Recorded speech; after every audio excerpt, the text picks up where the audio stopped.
Demak, assalomu alaykum. Ushbu videoda Notebook LM programmasi orqali yoki veb-saytda farqi yo'q.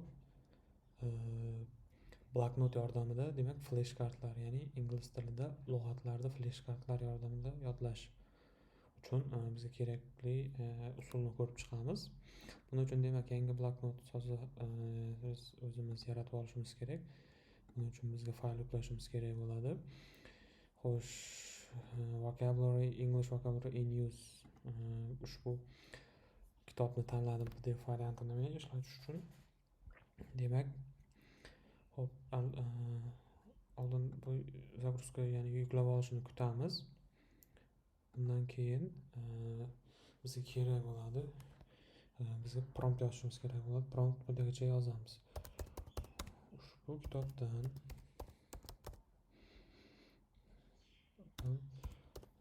lug'atlarni yod olish maqsadida foydalanamiz. Seni vazifang menga ushbu kitobdagi mavzularda keltirilgan so'zlarni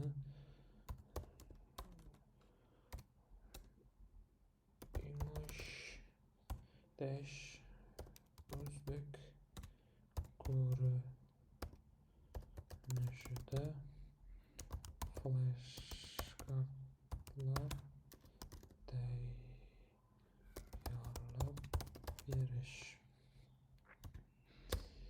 Demak, prompt yozib oldik. Hali kitobimiz загрузка bo'lishini kutyapti. Hop.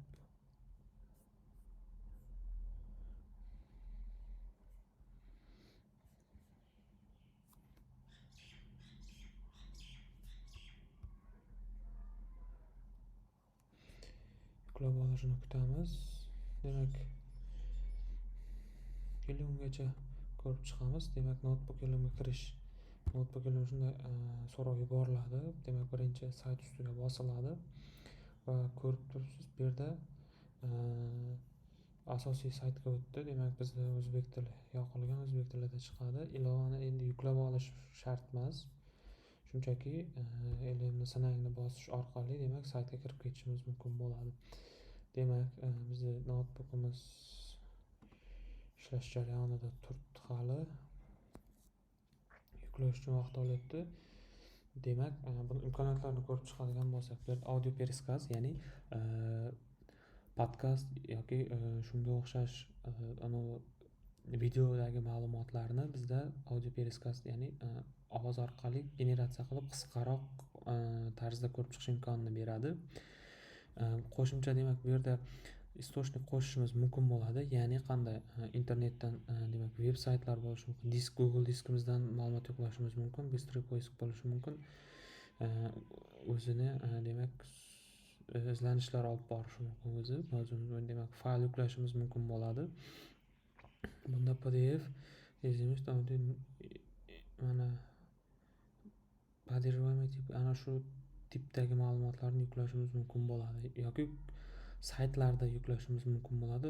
Aynan Google, ya'ni YouTubedan to'g'ridan to'g'ri videolarni olish imkoniyati ham mavjud bunda.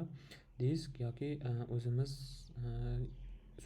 sun'iy idrok orqali generatsiya qilib olingan promptimiz bo'lishi mumkin. Bu tayyor promptni demak bu yerga joylashtirishimiz mumkin bo'ladi, ya'ni bu yerga tekst qo'yiladi. Xo'sh, demak bu yerga mana to'g'ridan to'g'ri sayt linklarini ham qo'yishimiz mumkin bo'ladi.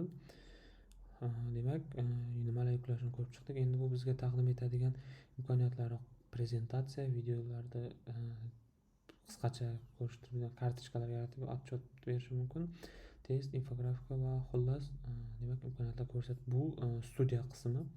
Demak, studiya qismi bizda turibdi. Buni olib qo'yishimiz mumkin. Bu yerda demak istochnik, ya'ni manbalar bo'lib, manbalarni ham olib qo'yishimiz mumkin. Bizda hozir hammasi ko'rinib turgani yaxshi. Demak, material Resource of Cambridge University Press. Demak, bu yerda nima ekanini ma'lumot bermoqda. Berish. Demak, biz o'zimizni so'rovimizni berdik. Xo'sh. Demak, mavzuni ko'rib chiqmoqda.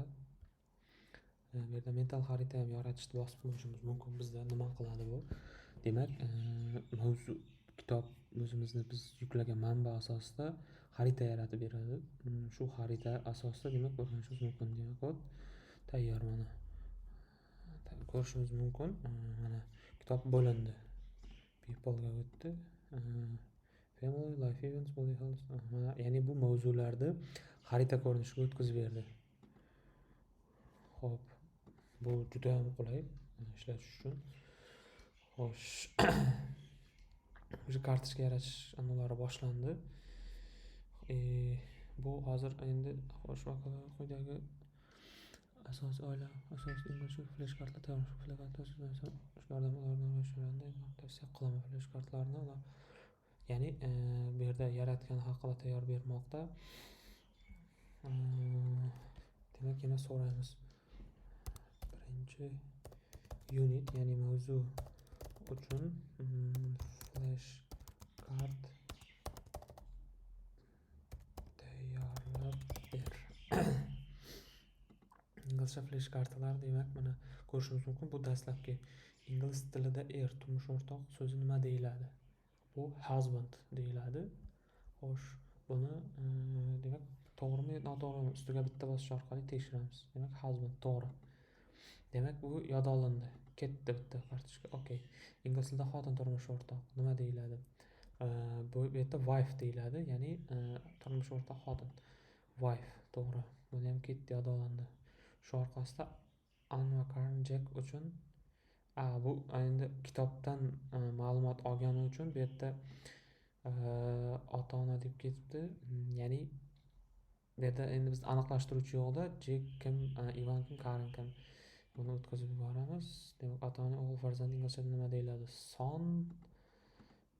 Va shu tarzda davom etib ketishimiz mumkin. Brother deyiladi bu mana. Ya'ni flash kartalar tayyor bo'ldi.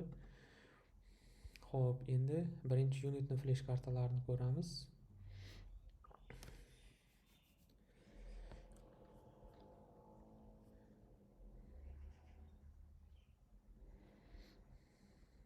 Jarayonda turibdi.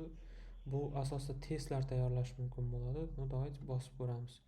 Xo'p, standart savollar soni, standart qilingan qiyinlik darajasi va mavzusi. Demak, mavzu beramiz bunga. Demak, bunda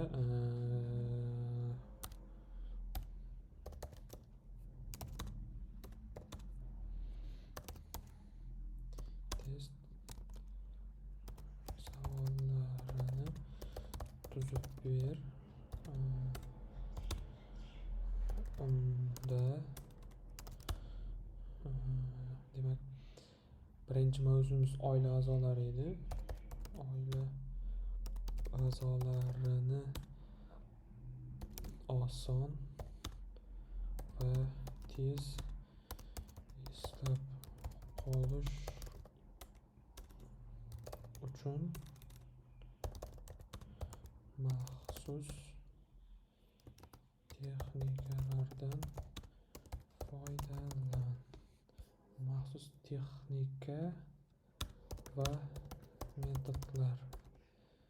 metodlardan foydalanaylik. Ketdi. Demak, birinchi mavzu bo'yicha flash kartamiz tayyor bo'ldi. Ko'ramiz. Husband so'zining o'zbekcha tarjimasi, demak, bu xotin deb ko'rib o'tdik. Demak, buni yodlashni bosamiz. Ketdi, wife, ota-ona. Xullas, bizda jami 64 ta bor ekan, lug'at bor ekan. Shularni demak yodlab olishimiz mumkin bo'ladi. Bu yerda almashtirishimiz mumkin, yuklab olishimiz mumkin. Qo'shimcha demak imkoniyatlari mavjud bo'ladi. Xo'sh, o'zbekcha flash kartlar tayyorlandi. Mana demak, o'zi qisqacha demak tarjima beryapti bu yoqda. Flash kartni tayyorlashdan oldin demak yodlab olishimiz kerak bo'ladi. Studiyaga o'tadigan bo'lsak, mana test ham tayyor bo'ldi. Семейная viktorina, ya'ni oilaviy viktorina debdi. Дяди, тети angliski. Demak, bu ruscha beryapti. Rus tilini bilsangiz, bu ham foyda. Demak, как сын вашего дяди или bu demak bizda cousin bo'ladi. Ya'ni bu jiyan degani. Sizni xolangiz yoki tog'angizni farzandlari sizga kim bo'ladi? Sizdan kichkina bo'lsa-da endi jiyan bo'ladi. Xullas, shu tarzda demak testimizni ishlashimiz mumkin. Shu orqali demak bizda to'liq imkoniyatlardan foydalanishimiz mumkin bo'ladi. Hammaga rahmat, sog' omon bo'ling.